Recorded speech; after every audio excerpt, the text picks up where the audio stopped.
His curiosity about life has led him to a career focusing on health and how to improve it through innovation. Coming to us from Panaceutics Nutrition, please welcome Staton Noel.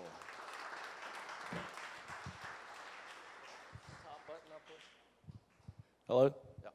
Man, when he announces my name, I feel like I should jump out here and start skating really fast or something, but quite a voice there, man. Go Canes. So tonight, let's get on the right slide. Which one am I not? I'm not supposed to push the bottom one. There it is. Whoop. Yep. So I'm going to talk to you about, let's have trouble right off the bat. Personalizing nutrition. It's a new hot topic. In the last 10 years, there's been about 200,000 scientific articles written about this area. The market size for personalized nutrition products and services is expected to be about $11 billion in the next 5 years. So I know a lot of people in this area know about personalized medicine, and personalized nutrition is very much like that.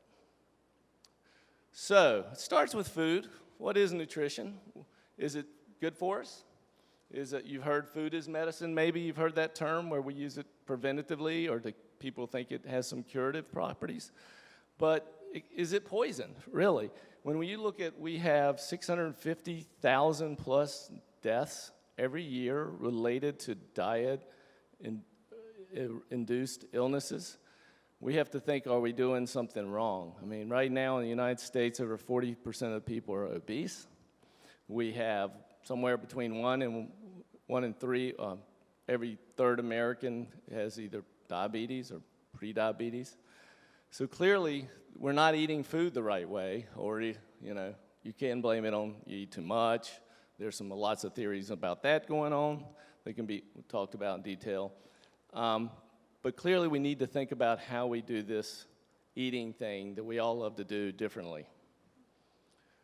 So where it starts is we've all been given general recommendations of what to eat, 6 to 8 fruits and vegetables a day, and dairy and all that. But what that doesn't do is it really takes into account of that this one-size-fit-all doesn't take into account our differences. And our differences around how we respond to foods is one of them. During the last 5 years, there's been several really large studies showing that people, after eating a food or a single food or a meal, actually have very individualized response metabolically. And I'm not going to go into all the metabolic parameters that were measured, but they're very different. In other words, if I eat a piece of white bread, my response to that is different than yours and yours and yours. And so as we understand more about this, we need to take that into account when what we eat.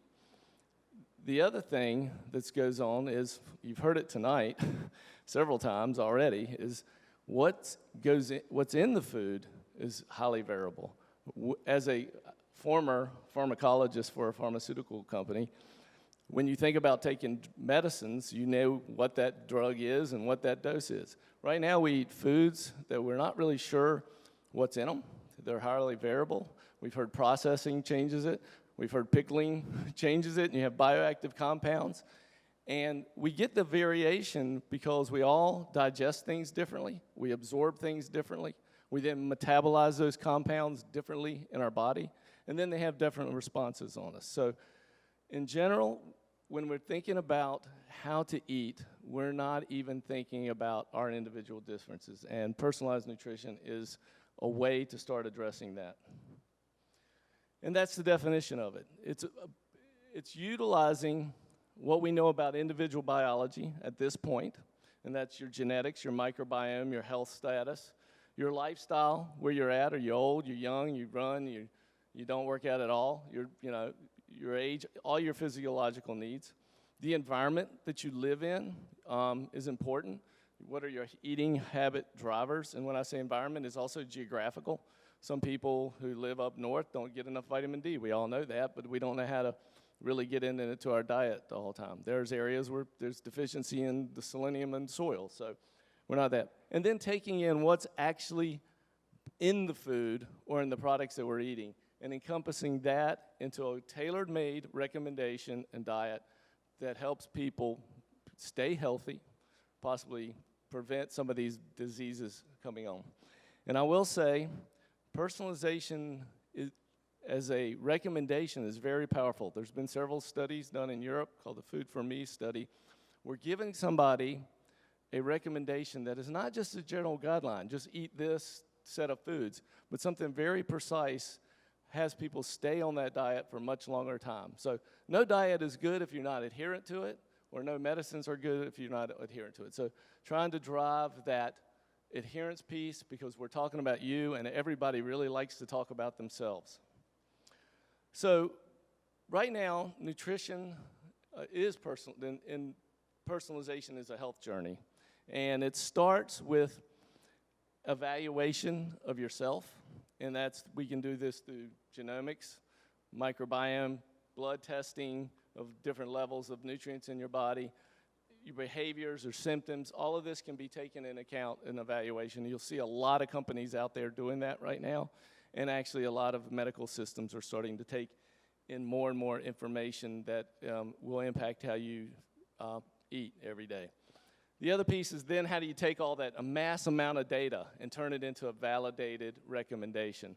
And this is really an emerging area. We're really leveraging two things now, and that's registered dietitians in the market that can help people guide from their data, or as we know in this area, big data area, AI, machine learning. There's multiple companies and organizations now that are really trying to gather data real time and put it into something meaningful based on a person's biology that can change their life, their metabolic parameters.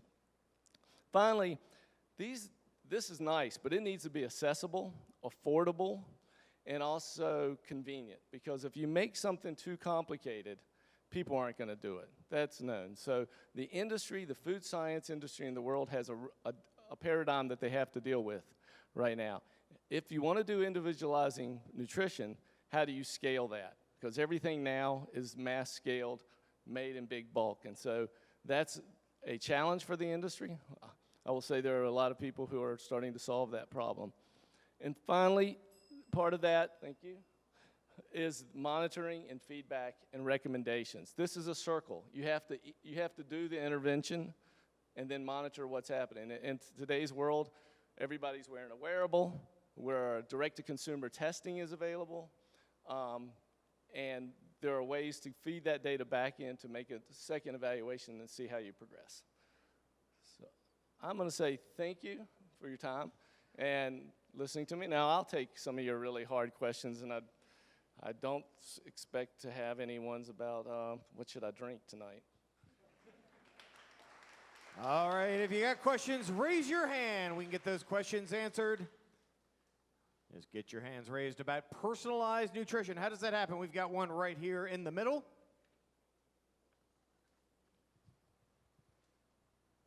Yeah, I have so many questions. I'll pick one. Yeah.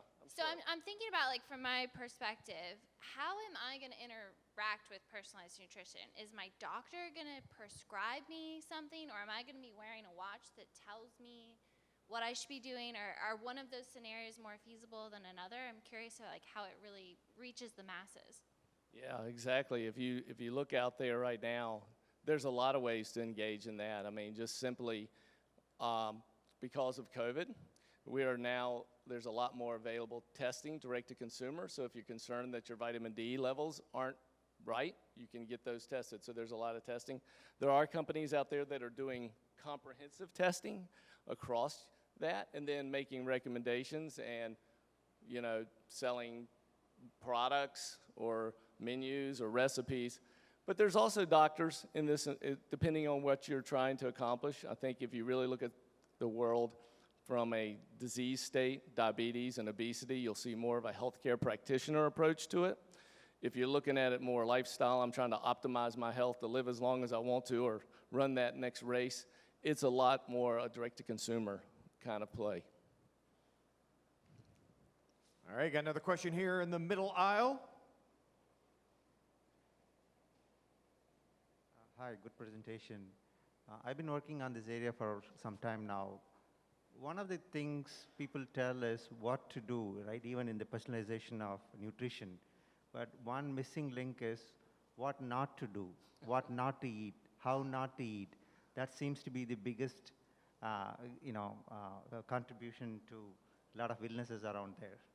Yeah, I agree, and I didn't mention the fact that, not only we not know what we're eating when we eat healthy foods, what's actually in there from processing, growing, we also, in our food, we know we have things that are in the diet at what I would consider unusually high levels, and that's around some fats and other, so we don't really know what those long-term impacts are. So you're right. I mean, telling people what not to do is as important as telling them what to do. But we've been telling people to eat well and run for a long time, and that hasn't been very helpful. So I think we need more precise directions. You do this. All right, next question over here to your left. I'm curious how you see large food and beverage companies adopting this sort of personalized nutrition, because it seems like it might go against some of the, I know better for you is obviously a big thing for these companies and they're diversifying, but how would they really get into this, and would that help with adoption or would that stop it? So because that's what we do at Panaceutics Nutrition, we're in this business. We work with a lot of these big CPG companies, and I think they are struggling with what I exactly said at the end, is how do you scale for an individual, right? So they're really used to figuring out what the market might buy and then making a ton of it, but they're not ready yet for how do I take somebody's data, their information, and how do I make a product or service on that. Right now, what you see a lot going on is curating of products. So they'll just fill your basket with things that they already sell that says, hey, these are good for you. And that's a start, right? And our last question coming from the back. Oh, no, we are punting on that question. Let's see. We will go to the middle aisle here for our last question. 22 years improv, folks. I'm able to handle this. All right, here we go. Thank you. As you just mentioned, there is a money motivation behind anything that is advertised as good or not good for us. What is your opinion on the plant-based diet? I will say if you eat a plant-based diet, you need to test yourself and make sure you're getting all your biomarkers where they need to be. I mean, I'll put it this way. It's hard to predict what you're going to absorb and get into your body or what you're going to be lacking. It's a lot easier to test for that, and that's where personalized nutrition is different. We're talking about testing at the individual level, that they're predicting what somebody should be eating from the latest diet recommendations or the latest big clinical study that was an aggregation of a bunch of people. So, all right, y'all, big hand for Staton Noel.